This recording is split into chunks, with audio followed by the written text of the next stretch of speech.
Chapter 4, The Egyptian Civilization, Part 3. Egyptian Burial. Burial means an act of placing a dead person in a grave. The Egyptians, they used to believe in life after death, and they used to took great care to preserve the dead bodies of their relatives. The body was embalmed, means preserved in some special kind of spices, and then the dead body was wrapped up in linen cloth. Anubis was the god of embalming. Such a preserved body was called a mummy that was put in a wooden box decorated with paintings, and then it was enclosed in a stone coffin, and then they used to bury the coffin in the tomb.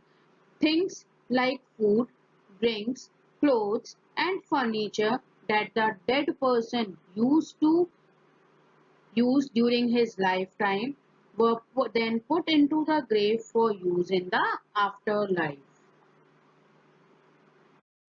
The pharaohs, means the rulers of the Egypt, were buried in grand and elaborate, means in very big size tombs known as pyramids. One of the grandest pyramids built by the Egyptians include the Great Pyramids of Giza, where the pharaohs Khufu, Khafre and Menkaure are buried. The tombs of the ordinary people were very simple. Sarcophagus. A sarcophagus is a stone coffin usually made in the form of a human being. It is decorated from outside to make it look like a life-size doll. Egyptians, they used to believe that after death also the person would still need their body. So they used to preserve the body, and the preserved bodies were called mummies, and after a body was mummified, it was put inside a large stone coffin called sarcophagus. Rich and important Egyptian pharaohs, means the rulers of the Egypt, sarcophaguses were often decorated with jewels, designs and hieroglyphics.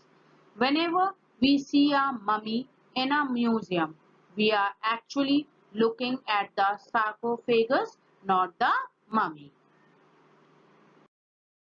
Transport.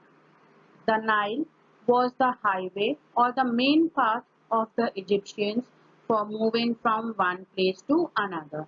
And for the movement, the Egyptian people, they invented different kinds of boats. The smaller boats and big barges were used for transport within the valley, and bigger ships were used for trade across the sea. Then the Egyptians invented the sail, and they used wind power for its movement. Caravans and packed animals were used for trade across the desert area, and camels were used for carrying the loads, means goods and other things. Chariots were also used in Egyptian civilization, and the chariots were used for mainly for daily travel or for the war purpose. Trade and commerce. The Egyptian people, they mainly used to carry their trade along four main routes, namely the Nile River, the Red Sea, the Mediterranean Sea, and by caravan over land to Mesopotamia and southern Syria. From other countries, the Egyptians, they used to buy lumber, copper, tin and olive oil, and in return they used to pay in terms of gold, linen, wheat, glassware and papyrus rolls. So in this way the export and import activities, or we can say the buying and selling of goods and services, was done during the Egyptian civilization. Egyptian writing. The first Egyptian script was based on pictures known as hieroglyphics, meaning sacred writing. Sacred writing means religious writing. It consisted of 24 signs, each of which stood for one consonant, and there were no vowels in Egyptian writing. The other development in the Egyptian script was the two flowing scripts, hieratic and demotic, and both the scripts were used by the priest and the common people respectively. The Egyptians, they used papyrus for writing, which was superior to the clay tablets used by the Mesopotamians. They cut the pith of this plant into strips of equal length and beat them into smooth sheets for writing. The word paper comes from papyrus. Water thickened with gum and colored with vegetable and mineral dyes was used as ink, and the Egyptians were the first to use black ink. Achievements of the Egyptian civilization. Now, one by one, we'll discuss all the achievements of the Egyptian people. The calendar.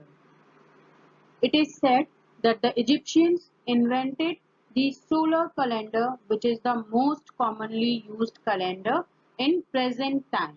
Almost all the other civilizations which we have learned earlier used the lunar calendar, but the lunar calendar was not accurate enough for the Egyptian people, as they want the exact awareness of the seasons to be able to predict the flooding of the Nile River.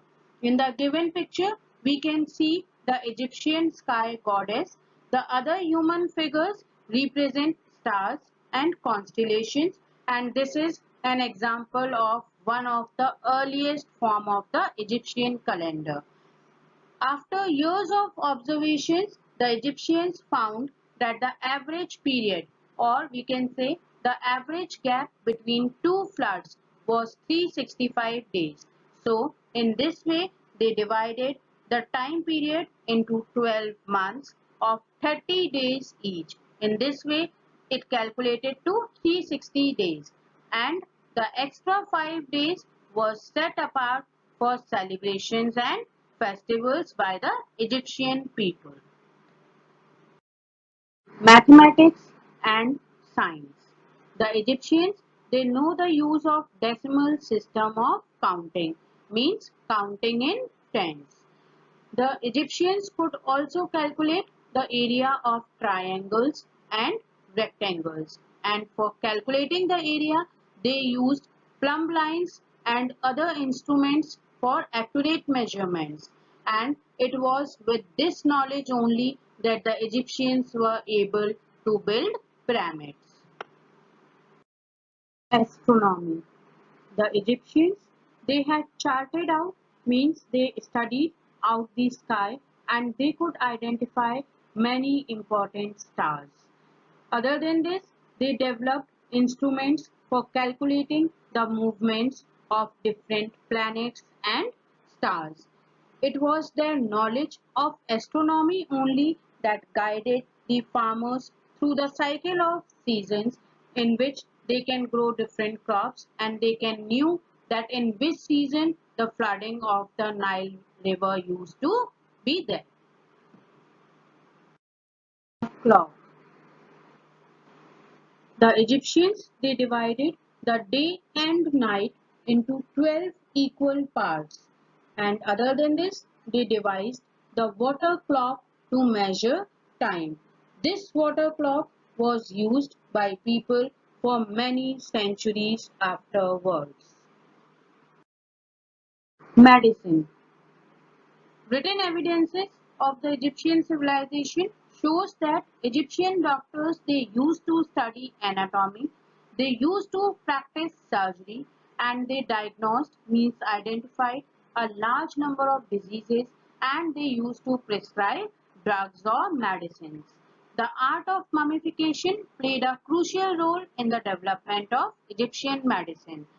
So in this way we come to know that the achievements of the Egyptian civilization shows that the people who lived there over 4,000 years ago had attained a very high degree of sophistication. Sophistication means modernization, and the modern world owes much to the inventions and discoveries of the ancient Egyptian civilization. Decline of the Egyptian civilization. The imperial age means the ruling age of Pharaoh Ramses II marked the height means prosperity of Egyptian glory. Historians believe that the constant wars of Ramses II waged with the Hittites, which was a tribe belonging to the area that is now known as Turkey, put a strain, or we can say pressure, on the royal treasury. Tired with these wars, some sections of Egyptian society decided to bring a change, and finally it was divided into northern Egypt, which was still ruled by the pharaohs, and southern Egypt, which was ruled by the high priest of Amun at Thebes.